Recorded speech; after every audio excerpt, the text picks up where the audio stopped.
it chapter by chapter, one bite at a time. So many adventures and mountains we can climb. Take it word for word, line by line, one bite at a time.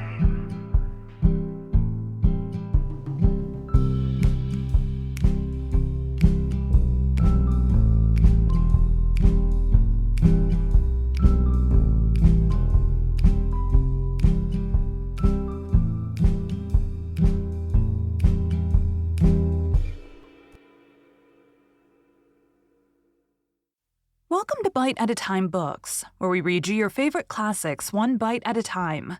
My name is Brie Carlisle, and I love to read, and wanted to share my passion with listeners like you. If you want to know what's coming next and vote on upcoming books, sign up for our newsletter at biteatatimebooks.com. Be sure to follow my show on your favorite podcast platform so you get all the new episodes.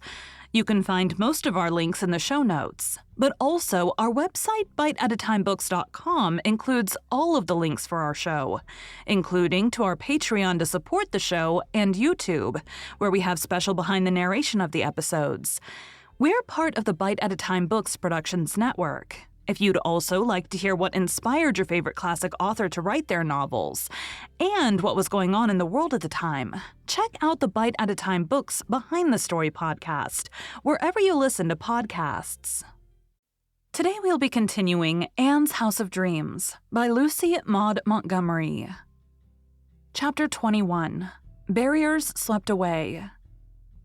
"Anne," said Leslie, breaking abruptly a short silence, "you don't know how good it is to be sitting here with you again, working and talking and being silent together." They were sitting among the blue-eyed grasses on the bank of the brook in Anne's garden. The water sparkled and crooned past them. The birches threw dappled shadows over them. Roses bloomed along the walks. The sun was beginning to be low, and the air was full of woven music. There was one music of the wind in the firs behind the house, and another of the waves on the bar, and still another from the distant bell of the church near which the wee white lady slept. Anne loved that bell, though it brought sorrowful thoughts now. She looked curiously at Leslie, who had thrown down her sewing and spoken with a lack of restraint that was very unusual with her. "On that horrible night when you were so ill," Leslie went on, "I kept thinking that perhaps we'd have no more talks and walks and works together. And I realized just what your friendship had come to mean to me, just what you meant, and just what a hateful little beast I had been. Leslie, I never allow anyone to call my friends names.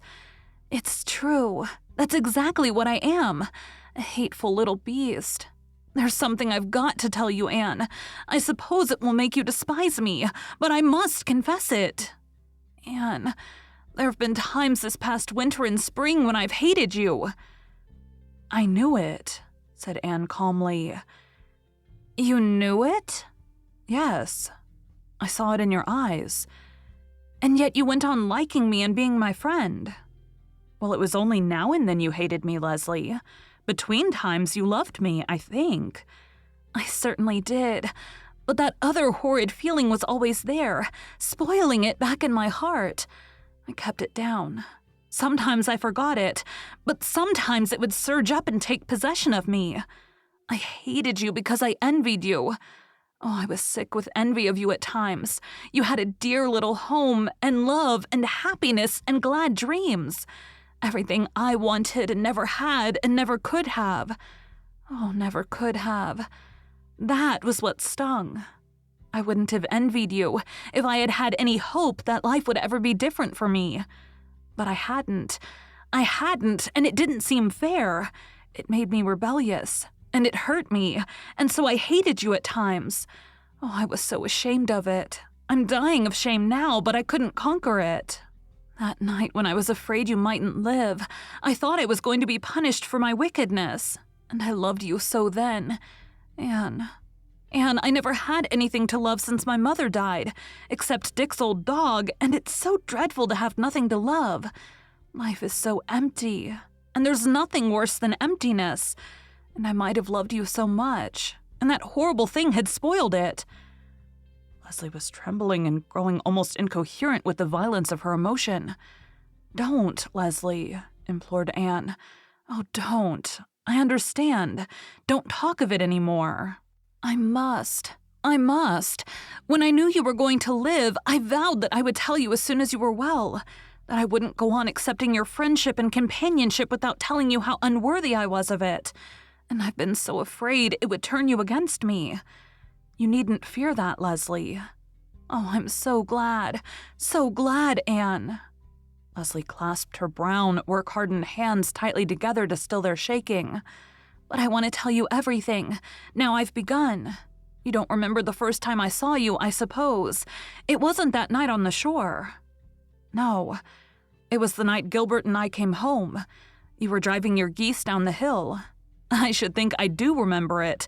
I thought you were so beautiful. I longed for weeks after to find out who you were." "I knew who you were, although I had never seen either of you before. I had heard of the new doctor and his bride who were coming to live in Miss Russell's little house. I hated you that very moment, Anne. I felt the resentment in your eyes. Then I doubted. I thought I must be mistaken. Because why should it be? It was because you looked so happy. Oh, you'll agree with me now that I am a hateful beast. To hate another woman just because she was happy. And when her happiness didn't take anything from me, that was why I never went to see you. I knew quite well I ought to go. Even our simple Four Winds customs demanded that. But I couldn't. I used to watch you from my window. I could see you and your husband strolling about your garden in the evening, or you running down the poplar lane to meet him. And it hurt me. And yet, in another way, I wanted to go over. I felt that if I were not so miserable, I could have liked you and found in you what I've never had in my life, an intimate, real friend of my own age. And then you remember that night at the shore? You were afraid I would think you crazy. You must have thought I was. No, but I couldn't understand you, Leslie. One moment you drew me to you. The next you pushed me back. I was very unhappy that evening. I had had a hard day. Dick had been very, very hard to manage that day. Generally, he's quite good-natured and easily controlled, you know, Anne. But some days he's very different. I was so heartsick. I ran away to the shore as soon as he went to sleep. It was my only refuge. I sat there thinking of how my poor father had ended his life and wondering if I wouldn't be driven to it someday. Oh, my heart was full of black thoughts. And then you came dancing along the cove like a glad, light-hearted child. I hated you more then than I've ever done since, and yet I craved your friendship. The one feeling swayed me one moment, the other feeling the next. When I got home that night, I cried for shame of what you must think of me, but it's always been just the same when I came over here. Sometimes I'd be happy and enjoy my visit, and at other times that hideous feeling would mar it all. There were times when everything about you and your house hurt me. You had so many dear little things I couldn't have. Do you know, it's ridiculous, but I had an especial spite at those China dogs of yours. There were times when I wanted to catch up Gog and Magog and bang their pert black noses together. Oh, you smile, Anne, but it was never funny to me. I would come here and see you and Gilbert with your books and your flowers and your household gods and your little family jokes. And your love for each other showing in every look and word, even when you didn't know it. And I would go home to. You know what I went home to. Oh, Anne, I don't believe I'm jealous and envious by nature. When I was a girl, I lacked many things my schoolmates had, but I never cared. I never disliked them for it. But I seem to have grown so hateful. Leslie, dearest, stop blaming yourself. You are not hateful or jealous or envious. The life you have to live has warped you a little, perhaps, but it would have ruined a nature less fine and noble than yours. I'm letting you tell me all this because I believe it's better for you to talk it out and rid your soul of it. But don't blame yourself anymore. Well, I won't. I just wanted you to know me as I am. That time you told me of your darling hope for the spring was the worst of all, Anne. I shall never forgive myself for the way I behaved then. I repented it with tears, and I did put many a tender and loving thought of you into the little dress I made. But I might have known that anything I made could only be a shroud in the end. Now, Leslie, that is bitter and morbid. Put such thoughts away. I was so glad when you brought the little dress. And since I had to lose little Joyce, I like to think that the dress she wore was the one you made for her when you let yourself love. Anne, do you know, I believe I shall always love you after this. I don't think I'll ever feel that dreadful way about you again. Talking it all out seems to have done away with it somehow. It's very strange, and I thought it so real and bitter. It's like opening the door of a dark room to show some hideous creature you've believed to be there, and when the light streams in, your monster turns out to have been just a shadow, vanishing when the light comes. It will never come between us again. No, we're real friends now, Leslie, and I'm very glad. I hope you won't misunderstand me if I say something else. Anne, I was grieved to the core of my heart when you lost your baby. And if I could have saved her for you by cutting off one of my hands, I would have done it. But your sorrow has brought us closer together. Your perfect happiness isn't a barrier any longer.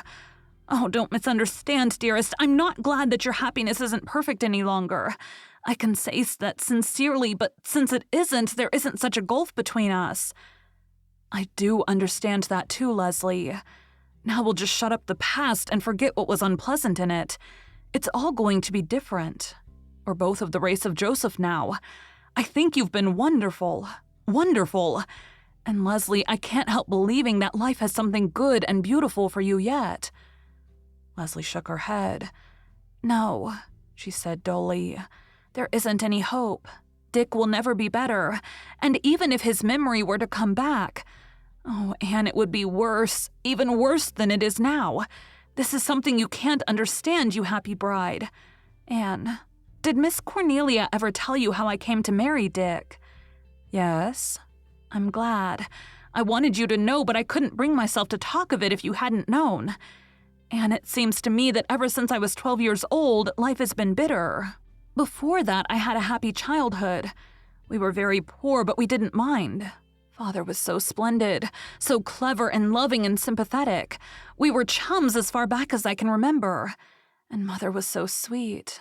She was very, very beautiful. I look like her, but I'm not so beautiful as she was. Miss Cornelia says you are far more beautiful. She is mistaken, or prejudiced. I think my figure is better.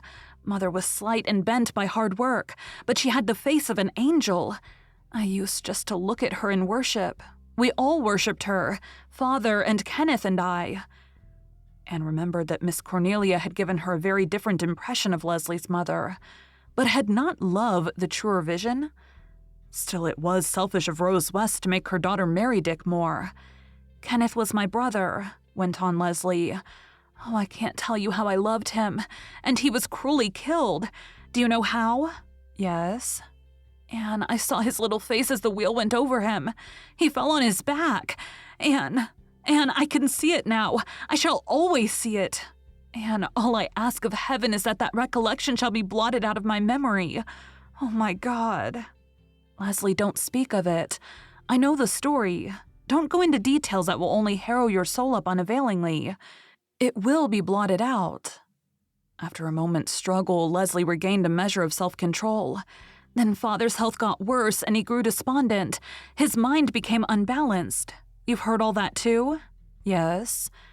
After that, I had just Mother to live for, but I was very ambitious. I meant to teach and to earn my way through college. I meant to climb to the very top. Oh, I won't talk of that either. It's no use. You know what happened. I couldn't see my dear little heartbroken mother who had been such a slave all her life turned out of her home. Of course I could have earned enough for us to live on, but Mother couldn't leave her home. She had come there as a bride, and she had loved Father so, and all her memories were there. Even yet, Anne, when I think that I made her last year happy, I'm not sorry for what I did. As for Dick, I didn't hate him when I married him. I just felt for him the indifferent, friendly feeling I had for most of my schoolmates. I knew he drank some, but I had never heard the story of the girl down at the fishing cove. If I had, I couldn't have married him, even for Mother's sake. Afterwards, I did hate him, but Mother never knew. She died. And then I was alone. I was only 17, and I was alone. Dick had gone off in the Four Sisters. I hoped he wouldn't be home very much more. The sea had always been in his blood. I had no other hope. Well, Captain Jim brought him home, as you know, and that's all there is to say. You know me now, Anne. The worst of me, the barriers are all down, and you still want to be my friend?" Anne looked up through the birches at the white paper lantern of a half moon drifting downwards to the gulf of sunset. Her face was very sweet. "I am your friend, and you are mine for always," she said. "Such a friend as I never had before. I've had many dear and beloved friends, but there is something in you, Leslie, that I never found in anyone else. You have more to offer me in that rich nature of yours, and I have more to give you than I had in my careless girlhood. We are both women, and friends forever." They clasped hands and smiled at each other through the tears that filled the gray eyes and the blue. Thank you for joining Bite at a Time Books today, while we read a bite of one of your favorite classics. Again, my name is Bree Carlisle, and I hope you come back tomorrow for the next bite of Anne's House of Dreams. Don't forget to sign up for our newsletter at biteatatimebooks.com. You can check out the show notes or our website, biteatatimebooks.com, for the rest of the links for our show.